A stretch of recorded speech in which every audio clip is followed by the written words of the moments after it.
Our next lesson is called Writing Functions Using the Graphing Calculator. So what we want to do today is look at examples of real-life situations that lend themselves to having to write either a linear or exponential equation and showing you how you can use your graphing calculator to help you do this. So in example 1, it says a theater has 60 seats in the first row, 68 seats in the second row, 76 seats in the third row, and so on in the same increasing pattern. If the theater has 20 rows of seats, how can the sequence be modeled as a function of x?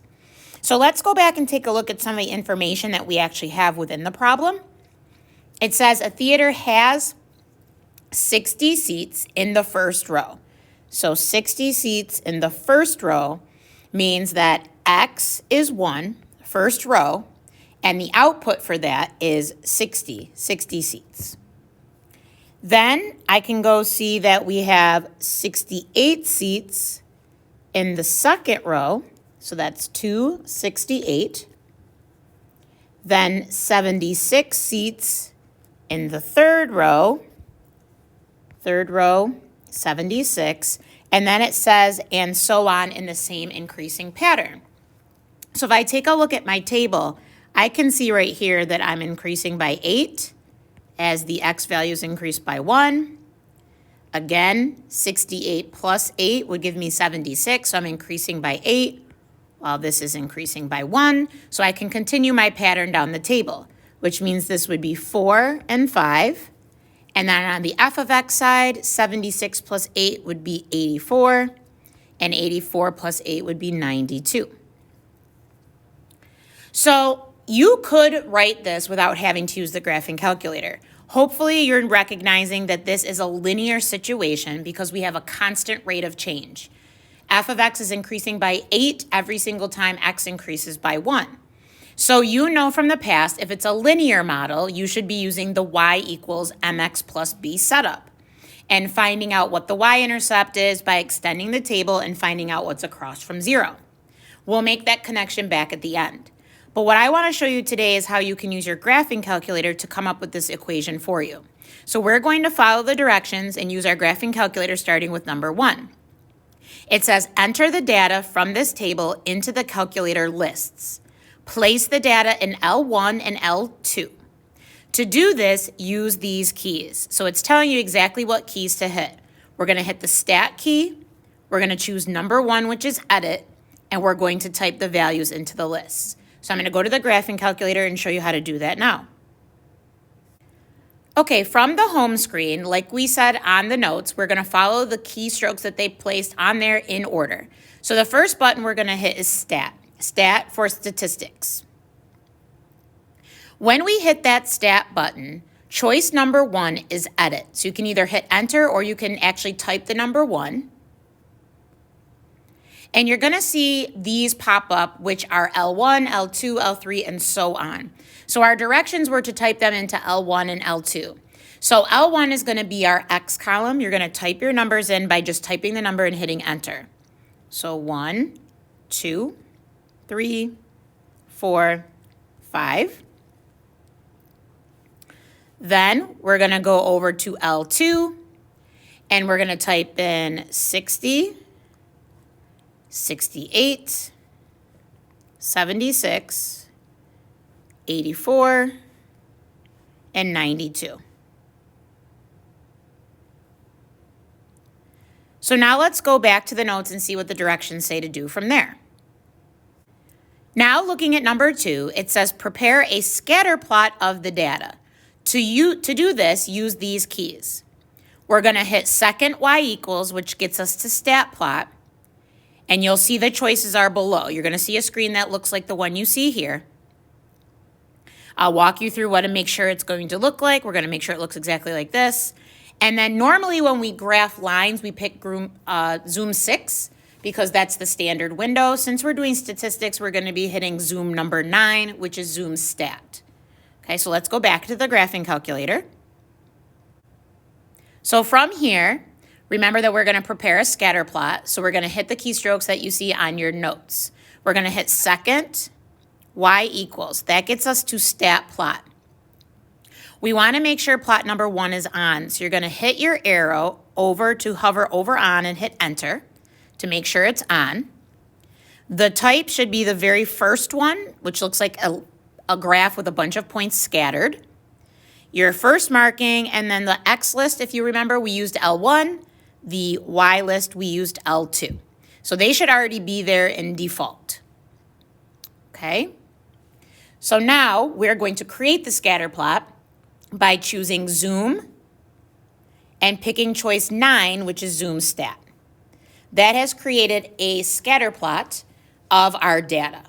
And so now again, you can see if I'm trying to decide if this is linear or exponential, I see a pattern that's creating a straight line. So that's y equals mx plus b, a linear situation. So now let's go back to our notes and take a look at number 3. So number 3 says, because the sequence is linear or arithmetic because of the adding pattern, we're going to have the calculator determine the line of best fit because we know it is a straight line pattern. To do this, we are going to go to the Stat button. We are going to arrow over to Calculate and choose number 4, which is linear regression, which means it's going to write an equation for us in ax plus b form, which looks very similar to mx plus b form. So the a in front of the x is going to be representing the slope, and the b is going to represent the y-intercept, which is what we're used to for writing this linear function. So let's head back to the calculator. We are going to follow the steps from the notes. So we're going to hit Stat. We're going to arrow over to Calculate. And we are going to pick choice 4, which is linear regression. So you can either arrow down to that and hit enter, or you can actually hit the number 4. And when you do that, you see now that it says the linear regression for lists L1 and L2. That is correct. That's what we want to find. Those are the 2 places we entered. So when we hit enter, you're going to see y equals ax plus b show up. It gives you the a value and it gives you the b value. So now you know what to put in front of x and what the y-intercept is. So we can head back to our notes. And right down here it says a is the slope, b is the y-intercept. So let's write down what we got from our calculator. That was a equals 8 and b equals 52. Which means now I can go back up here and actually write my model, which would be f of x equals 8x plus 52. Now earlier I said I would talk about how that relates to mx plus b. Hopefully you can see that within the table that 8 is the constant rate of change that we saw happening within the table. That's the slope that goes in front of x. And if we were to extend this pattern the opposite way, we would subtract 1 to here to get 0, and then we would have to subtract 8 here to get 52, which means what's across from 0? 52, which means that's why that's the y-intercept. So now you see how your calculator can help you with a linear situation. Now let's move on to example 2. It says, during science class, Marissa counted the number of bacteria in a Petri dish every t minutes. She recorded her results in the table below. How can Marissa's results be modeled as a function of b? So this one, the table's already created for us. We can just start using the data. We're going to proceed in a similar way that we did when we did the first example. We're going to start with number 1, enter the data from this table into the calculator lists. So we're going to head back to our graphing calculator. So to get out of here, you just want to hit second mode, which is quit. And it will get you back to your home screen, or you can try to hit just clear. We are going to go back and repeat the steps that we did in example 1. So if you need to refer back to that example 1, number 1, to remind you, that's fine, but I will guide you through here. So we're going to go to Stat, and we're going to pick choice number 1, Edit. And we do need to get rid of all the numbers that are currently here because we're going to start a new table. So all you have to do is delete each of the cells or clear to make your table empty. And we'll go back and use L1 and L2 again. So L1, instead of being our X column, this time is our T because it's a function of time. So 1, enter, 2, enter, 3, enter, and 4, enter. Then we're going to hit the arrow over to the right to get to L2, and we're typing in 4, 8, 16, and 32. Number 2 in your notes then says to follow exactly the same thing we did for example 1, which was prepare a scatter plot for the data. So again, using those same directions from example 1, number 2, we are going to make our scatter plot. So we are going to hit second y equals, which takes us to stat plot. And we want to make sure it looks like the picture on your notes. We want to make sure it's turned on, that we have the first one chosen for type and mark, and that it still says L1 and L2, which is where we entered our data. Then we will continue just like we did from example 1 by making the actual scatter plot and hitting zoom and choice number 9, which is zoom stat. And we end up with this picture of what the data should look like. So this time you can see this is not making a straight line. This is making more of that ramp style exponential curve. So now let's head back to the notes and see what our next step is. So we've already completed number 1 and number 2. And now we're to the new part, which is number 3. Because this sequence is exponential or geometric, we're going to have the calculator determine the nonlinear curve that fits this data. So it's the same process. We're still going to hit stat, arrow over to calculate. But this time, because we know it is a nonlinear curve, specifically exponential, we are going to choose the choice that makes the most sense then to write the equation for that, which is number 0, which is exponential regression. Here, A is going to be your initial value and B is your common ratio. Those should be things that sound very familiar to geometric from earlier in this chapter. So let's head back to the graphing calculator. We're going to follow those steps. We're going to hit stat, then we're going to arrow over to calculate, and this time we're choosing choice 0. So I'm going to type in an actual 0. And we see exponential regression pop up, asking us if we want to use L1 and L2, which we do. So everything is all set up. And when we hit enter, so then we get our information.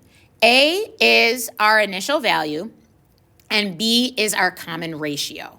So I see that both of those values are a 2. So we will go back to our notes and actually write the function that models it.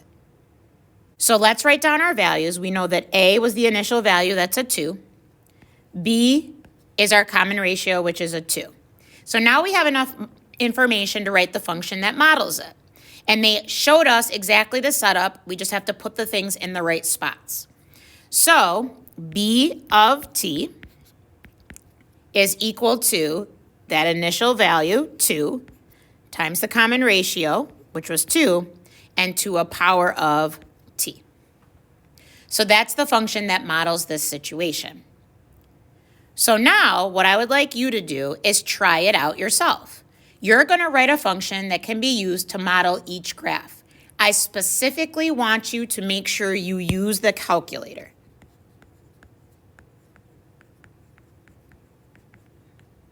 Because that is the skill that we're practicing today.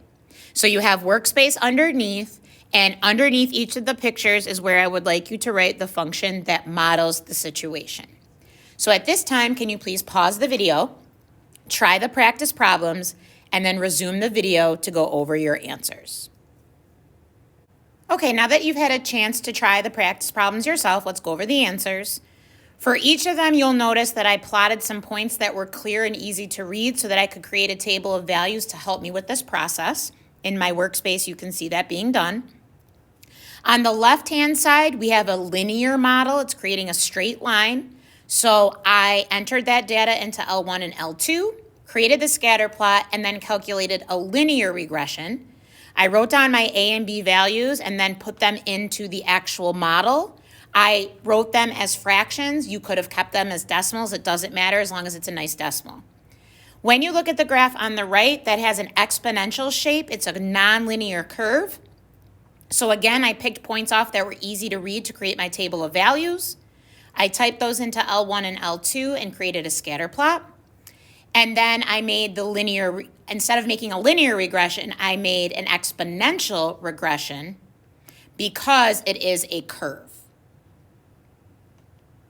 So I wrote down my A value and my B value and substituted them in appropriately into the function model.